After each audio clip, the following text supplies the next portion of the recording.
करें तो India media इस खबर को बहुत अच्छे से जो है नशर कर रहा है। इस खबर के अंदर वो कहीं ना कहीं पाकिस्तान का टच भी इंडिया दे रहा है कि भाई इस हुकूमत जाने में ना पाकिस्तान का भी हाथ है। और जब ये तहरीर चल रही थी, इस जितनी भी ये जो स्ट्राइक थी उसमें ये भी कहा जा रहा था कि पाकिस्तानी स्टूडेंट का भी इसमें बहुत बड़ा हाथ है। बांग्लादेश की सिचुएशन है, क्या पाकिस्तान को फॉलो करता नजर आ रहा है बांग्लादेश? क्या वजह है कि जो कंट्रीज भी हिंदुस्तान से अलग हुए, चाहे वो पाकिस्तान और फिर आगे बांग्लादेश, वो अभी तक डेमोक्रेसी नहीं आई, लेकिन इंडिया में डेमोक्रेसी है? और क्या वजह है कि हम अभी तक अपने पांवों पे खड़े नहीं हो पा रहे? ये आई मस्ट अप्रिशिएट इस मामले में मैं इसको इंडिया को अप्रिशिएट करूंगा कि उन्होंने जो जो the true spirit of democracy है ना, ये फ्रॉम द डे वन उन्होंने, जैसे कि कबीर साहब ने भी पहले डेफिनेटली उन्होंने इंडिया में ये मसला है कि होती है, बर्दाश्त होती है उसके पीछे। जब बर्दाश्त खत्म हो जाती है किसी भी अवाम में या किसी भी इंसान में, तो वो चीज़ें इस तरह उभर के आती हैं। अनफॉर्चुनेटली हमारे मुल्क में बर्दाश्त खत्म हो चुकी हुई है, लेकिन उभरने के लिए कोई एक अंगारा कह लें, कोई एक चीज़ चाहिए, एक मोटिवेशन चाहिए, ठीक है, जो हम लैक कर रहे हैं यहाँ पे। उन्होंने जो किया है, पहले उन्होंने अपना कोटा सिस्टम अप्रूव कराया, ठीक है, 45% जो है उनके ऑफिशियल्स के पास, गवर्नमेंट ऑफिशियल के बच्चों के लिए था, ठीक है, जो स्टूडेंट्स हैं बड़ी जद्दोजहद करके और मुंह पे जो है गोलियां खा के, तो उन्होंने अपना 90% जो है अप्रूव कराया। ये कोई छोटी बात नहीं है। आजकल आप देख लें, अपने हालात देख लें, कौन कितना निकल सकता है, निकल के दिखाएं आप, 4 बंदे जमा करें। इसके लिए करेज चाहिए होती है, जो पाकिस्तानी अवाम में तो खैर बिल्कुल नहीं है। हाँ, KPK में माना जा सकता है और बल्तिस्तानियों में ये माना जा सकता है।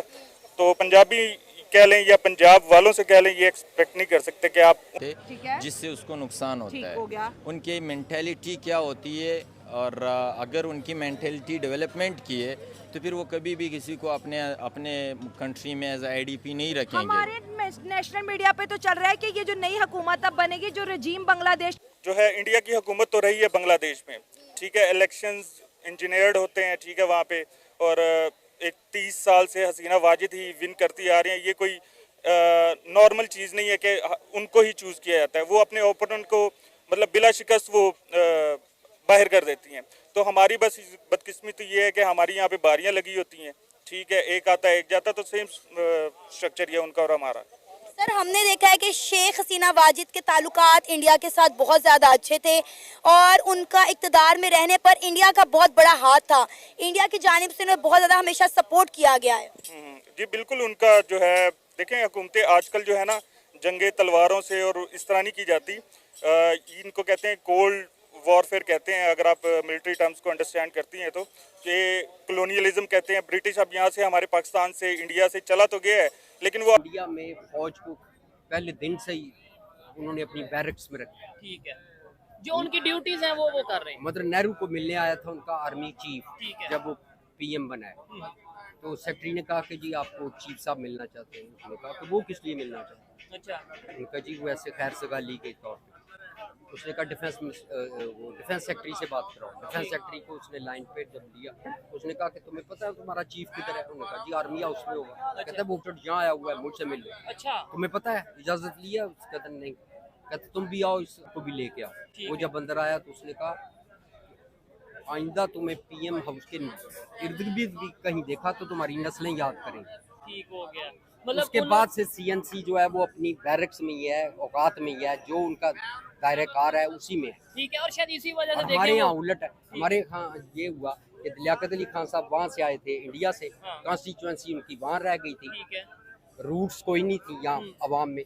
उन्होंने फौज के साथ, अयूब के साथ मिलके, ठीक है, और जिस दिन जो है प्राइम मिनिस्टर बना, तो अयूब को दावत पर बुलाया, और सेक्रेटरी डिफेंस वगैरह को नहीं पता था। ठीक है, और अयूब साहब जो थे, और तब से CNC पावर बन गया कि आज तक काबू में नहीं आया। वीडियो से पहले एक बात कर रहे थे कि इस खित्ते में, खासतौर पे पाकिस्तान में डेमोक्रेसी क्यों नहीं आई। आपने बड़ी जबरदस्त बात की थी। वो मैं शुरू करूंगा आज़र सल्लम से। अच्छा, चूँकि जमहूरियत है इस्लाम से, अच्छा, असल हकीकी जमहूरियत। ठीक है, आज़र सल्लम ने कहीं शख्सियत को आगे नहीं किया। आप उनकी अंगूठी देख लें, उनकी स्टैंप जो थी, ठीक है, ऊपर अल्लाह, फिर रसूल डेजिग्नेशन, फिर मोहम्मद नीचे। अच्छा, शख्सियत प्रस्ती की, हौसला शिकनी की है, नफी की। ठीक है। लेकिन इस ये जो खिते में चूंकि बुतों से मुसलमान हम हुए, तो हमने जिंदा की बजाय, पहले हिंदू थे, हिंदू हमने बुत की बजाय शख्सों को चुन लिया। ठीक है, भुट्टो ले लिया किसी ने, शेख नवाज शरीफ ले मुजीबुर लिया रहमान। किसी ने, मुजीबुर रहमान ले लिया किसी ने, जो है गांधी, आज तक गांधी फैमिली से जान नहीं छूट सकती। ठीक है, नहीं उधर तो शख्सियत देखिए ना, इस पर- टाइम गांधी फैमिली की तो गवर्नमेंट नहीं है। नहीं है, लेकिन आप कहें कि उनका अदम वजूद में कभी आई है? ठीक है, बल्कि आप फिर जोर पकड़, मोदी को किसने डस पहुंचाई है? उन्होंने ही सीटें लेके गए ना, कितनी? कांग्रेस ने। ठीक है, तो वो सिर्फ गांधी की वजह से। अच्छा सर, आप इसके ऊपर क्या कहना चाहेंगे? जो बांग्लादेश की सिचुएशन है, क्या पाकिस्तान को फॉलो करता नजर आ रहा है बांग्लादेश? क्या वजह है कि जो कंट्रीज भी हिंदुस्तान से अलग हुए, चाहे वो पाकिस्तान और फिर आगे बांग्लादेश, वो अभी तक डेमोक्रेसी नहीं आई, लेकिन इंडिया में डेमोक्रेसी है? और क्या वजह है कि हम अभी तक अपने पाँवों पे खड़े नहीं हो पा रहे? 77 साल हमें हो गए, बांग्लादेश को भी ऑलमोस्ट 40 प्लस, मतलब 1971 में बना और ऑलमोस्ट 50 प्लस ईयर हो गए। मैं समझता हूँ कि हमारे मुल्क में जो हमारे साथ हुआ है ना, हम जब एग्जांपल्स देते हैं तो हम यूरोप और दूसरे मुल्कों की एग्जांपल्स देते इंडिया हैं। की दे दें। मैं वैसे बात कर रहा हूँ, एक जनरल बात कर रहा ठीक है, हूँ। उनकी हिस्ट्री है बहुत सैकड़ों साल पुरानी। ठीक है, वो लोग भी इसी तरह थे। वहाँ पे भी जो है बादशाहत थी, वहाँ पे भी बादशाह कहता था कि जी इसका सर कलम कर दो, इसकी कर दो, ये कर उतार दो। वहाँ पे वो बहुत सारे, अब वहाँ इस सिचुएशन पर तो यहाँ सब कुछ मेरे हिसाब से होगा जो कि गलत है, और उस सब यहाँ भी लोगों को देखना चाहिए कि वहाँ 20 साल की हुकूमत जा सकती है, तो यहाँ किसी के 5-10 साल की क्या ही अहमियत है। तो it's all about togetherness and your positivity. It's not about only students, जो भी हो, चाहे माइनॉरिटी हो, किसी भी कल्चर के रिलेटेड हो, अगर वो मुत्तहिद हो जाए तो कर सकते हैं। पाकिस्तान के अंदर बांग्लादेश में जो हुआ उसको बड़ा पॉजिटिव वे में कोट किया जा रहा है कि वह ऐसे कौमें होती हैं, यही चीज़ होनी चाहिए, इसी तरह ही हुकूमतों के तख्ते पलटने चाहिए।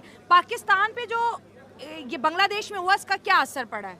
पॉजिटिव एज ए पाकिस्तानी हम इस चीज़ को इस वजह से पॉजिटिव लेके जा रहे हैं। द रीज़न इज़ कि वहाँ हुकूमत एंटी पाकिस्तानी थी। शेख मुजीबुर रहमान की बेटी थी शेख हसीना, तो जब उसका बाप ही पाकिस्तान मुखालिफ था तो उसकी बेटी, उसके आने वाले उसकी भी तो वजह थी ना, शेख मुजीबुर रहमान राइट पे था ना, वो राइट पे था बीइंग अ पाकिस्तानी। इसके बड़े it's a long very debate, but मैं इसमें जाना नहीं चाहता। बट मैं एज अ पाकिस्तानी सोचूंगा वो पाकिस्तान के खिलाफ थी। जो शख्स पाकिस्तान के खिलाफ है मैं उसके खिलाफ हूँ। मुझे रीज़न नहीं चाहिए, मुझे वजह सिर्फ मेरे लिए इट्स इनफ कि इट्स अगेंस्ट पाकिस्तान और शी इज अगेंस्ट पाकिस्तान। लेकिन हमें फैक्ट्स पे भी तो बात करनी चाहिए ना कि 1971 आखिर क्यों हुआ था, क्या वजह थी कि मशरकी पाकिस्तान एक नए मुल्क बांग्लादेश में बदल गया, और उसके बाद फिर आप देखिए 1971 से लेके 2024 तक क्या वजह थी, कहाँ हम लैग किए कि हम बांग्लादेश के साथ वो दोस्ताना ताल्लुकात नहीं काम कर सकते, इवन दो पाकिस्तान की आधे से ज्यादा इंडस्ट्री भी बांग्लादेश शिफ्ट हो चुकी है। ऐसा ये कुछ गलतियां 1971 में हुई, कुछ उस पार से कुछ इस पार से, लेकिन अब तक तो हालात को ठीक किया जा सकता था।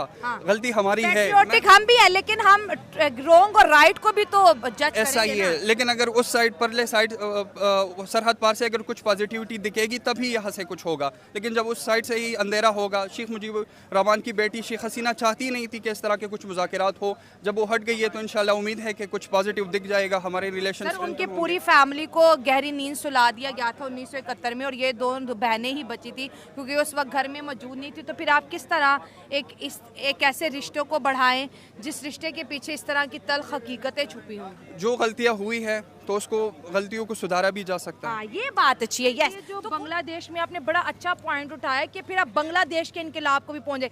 तो जो बांग्लादेश के अंदर जो आज हालात है, इसका डायरेक्टली इनडायरेक्टली पाकिस्तान की हुकूमत या पाकिस्तानियों पर, या जिस तरह हम अपने प्रोविंस के अंदर अपनी अपनी एक फाइट लड़े हैं, कहीं पे धरने हो रहे हैं आटे के खिलाफ, तो कहीं पे सस्ती बिजली के खिलाफ धरने हो रहे हैं, तो कहीं कश्मीर को लेके मसले उठ रहे हैं। तो अब हमने इस सारे वाक्य से क्या सीखा? देखो, आपने स्टार्ट में ही कहा ना कि 20 साल की डिक्टेटरशिप खत्म होगी, ठीक है।